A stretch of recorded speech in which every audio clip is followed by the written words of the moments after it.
പ്രേംലാൽ ഈ നിലമ്പൂർ ഉപതെരഞ്ഞെടുപ്പിനുള്ള തീയതി പ്രഖ്യാപിച്ചു ജൂൺ 19-നാണ്. ഇനി ഒരു മാസം തികച്ചില്ല. എന്തായാലും ഇനിയിപ്പോൾ മുന്നണികളും ചാനലുകളും എല്ലാം നെട്ടോട്ടത്തിലായിരിക്കും.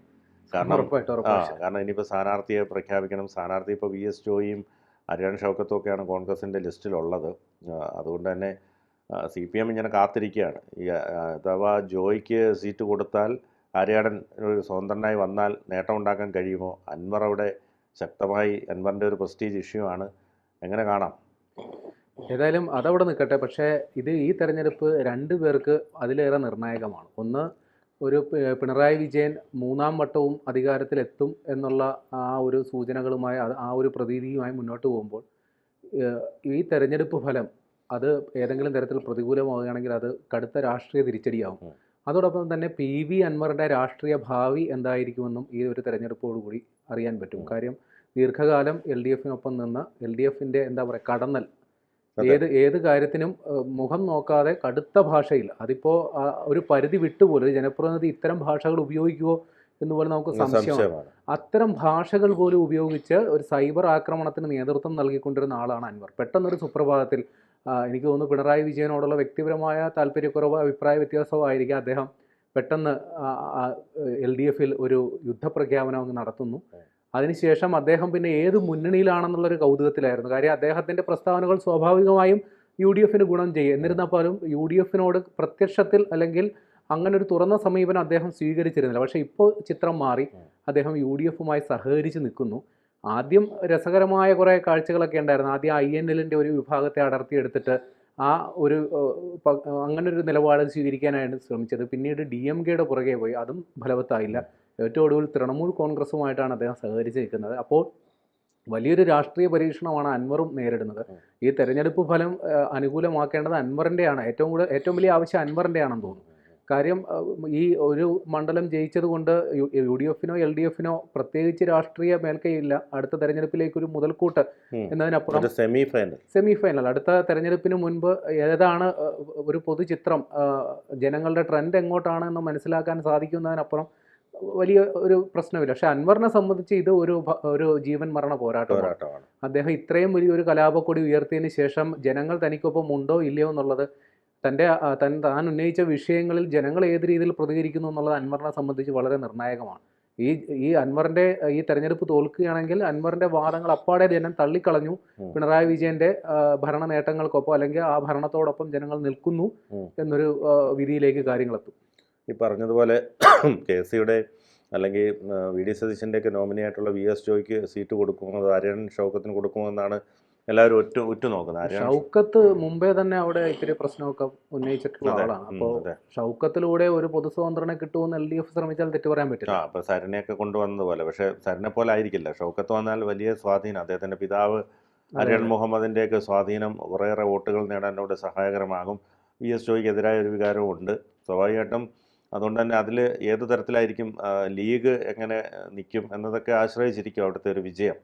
ഏതായാലും LDFിനെ സംബന്ധിച്ച് വിജയസാധ്യത വളരെ കുറവാണ്. കാരണം ഇപ്പോഴത്തെ സാഹചര്യത്തിൽ ഭരണവിരുദ്ധ വികാരവും എല്ലാം നിലനിൽക്കുന്നുണ്ട്.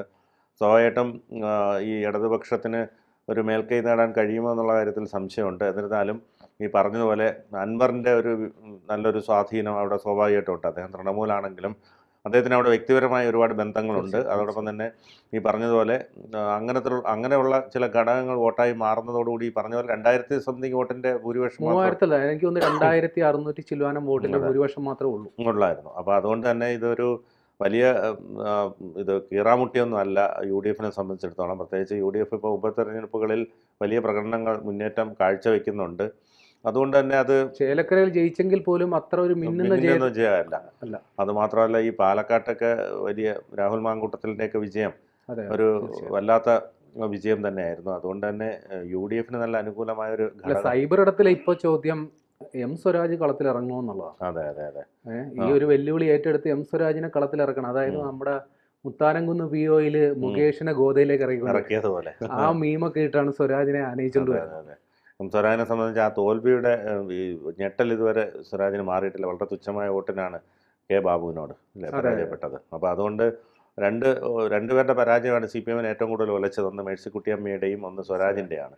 അപ്പോൾ അതുകൊണ്ട് തന്നെ സ്വരാജിന് തെരഞ്ഞെടുപ്പെന്ന് കേൾക്കുമ്പോൾ പേടിയായിരിക്കും. എന്നിരുന്നാൽ കൂടിയും ഒരു വലിയ മാറ്റം ഇതിലൂടെ ഉണ്ടാകുമെന്നാണ് അൻവർ പ്രതീക്ഷിക്കുന്നത്. അതോടൊപ്പം തന്നെ ഇതൊരു സെമി ഫൈനലായിട്ടാണ് കണക്കാക്കപ്പെടുന്നത്. ഭരണവിരുദ്ധ വികാരം ഏതു തരത്തിൽ അലയടിക്കും എന്നതിന് കാത്തിരുന്ന് കാണേണ്ടി വരും. മുഖ്യമന്ത്രി പിണറായി വിജയൻ ചിലപ്പോൾ ഒരു പ്രസ്താവന തന്നെ ഇറക്കിയേക്കും. ഇത് ഭരണത്തിൻ്റെ വിലയിരുത്തലായിരിക്കും എന്നൊരു പ്രസ്താവന ഇറക്കാനുള്ള സാധ്യതയും കാണുന്നുണ്ട്.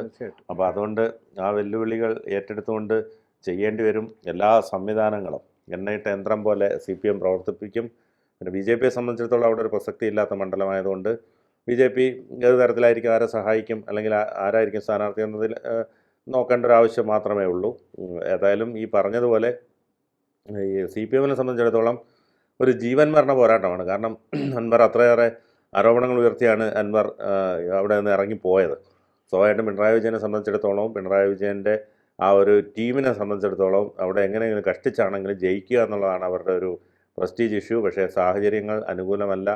അതുകൊണ്ട് തന്നെ അത് ഏത് തരത്തിൽ മുന്നോട്ട് പോകുമെന്ന് കാത്തിരുന്ന് കാണേണ്ടി വരും. ഇപ്പോൾ ഈ നിലമ്പൂർ ഉൾപ്പെടുന്ന വേണമെങ്കിൽ മലബാർ മേഖല എന്ന് പറയാമല്ലോ. അപ്പോൾ കോൺഗ്രസിനെ സംബന്ധിച്ച് അവിടെ നിർണായകമാണ്. അവിടെ രാഹുൽ ഗാന്ധി അവരുടെ ഒരു ജനപ്രതിനിധിയായിട്ട് വന്നു. തുടർച്ചയായിട്ട് പ്രിയങ്ക ഗാന്ധി വന്നു. അപ്പോൾ അവരുടെയൊക്കെ തറവാട്ട് മുറ്റത്താണ് ഇപ്പോൾ അടുത്തൊരു തെരഞ്ഞെടുപ്പിന് കളമൊരുങ്ങുന്നത്. അപ്പോൾ അവരെ സംബന്ധിച്ച് ഇവിടെ ഉണ്ടാകുന്ന ചെറിയ ഒരു ഏറ്റക്കുറച്ചിലുകൾ പോലും ദേശീയ തലത്തിൽ പോലും പ്രതിഫലിക്കും. കാര്യം അൻവർ അടക്കമുള്ളവർ ആണ് നേരത്തെ രാഹുൽ ഗാന്ധിനെയൊക്കെ പരസ്യമായി അദ്ദേഹത്തിൻ്റെ പൈതൃകത്തെ പോലും ചോദ്യം ചെയ്യുന്ന രീതിയിൽ പ്രസ്താവന നടത്തിയ ഒരാളാണ് അൻവർ. അദ്ദേഹം ഇപ്പോൾ നേരെ തിരിഞ്ഞ് ഇവരുടെ ഒപ്പം ഇപ്പോൾ കൂടിയിട്ടുമുണ്ട്. അപ്പോൾ അത്തരം ഒരു തെരഞ്ഞെടുപ്പിൽ ഉണ്ടാകുന്ന ഫലം, നേരത്തെ രാഹുൽ ഗാന്ധി ഇവിടെ പ്രചരണത്തിന് വരുമ്പോൾ ദേശീയ തലത്തിൽ ആ രീതിയിൽ വലിയ വാർത്തകളൊക്കെ വന്നിരുന്നു. അപ്പോൾ ഈ ഒരു തെരഞ്ഞെടുപ്പും അതുമായിട്ട് ബന്ധപ്പെട്ടുള്ള കാര്യങ്ങളും ദേശീയ തലത്തിൽ പോലും ശ്രദ്ധിക്കപ്പെടും.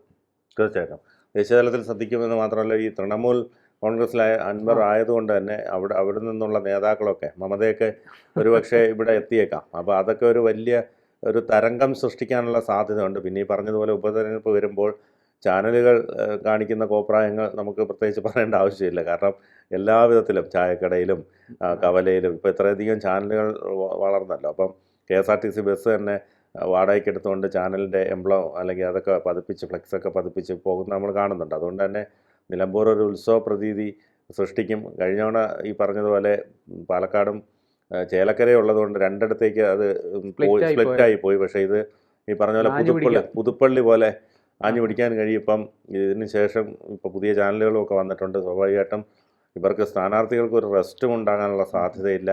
രാവിലെ തുടങ്ങുന്ന യുദ്ധം രാത്രി വരെ നിലനിൽക്കും. അതോടൊപ്പം തന്നെ ഓരോ കവലകൾ കേന്ദ്രീകരിച്ച് ഡിബേറ്റുകൾ ഒക്കെ ഉണ്ടാകും. ഏതായാലും നിലമ്പൂർ ഇനി അക്ഷരാർത്ഥത്തിൽ ഒരു വലിയ കുരുതിക്കളമായി മാറും. സാധാരണ ഈ തെരഞ്ഞെടുപ്പിന്റെ സമയത്ത് നല്ല ചൂടേറിയ അന്തരീക്ഷവും ഒക്കെയാണ്. പക്ഷേ ഇപ്പം മഴയാണ്.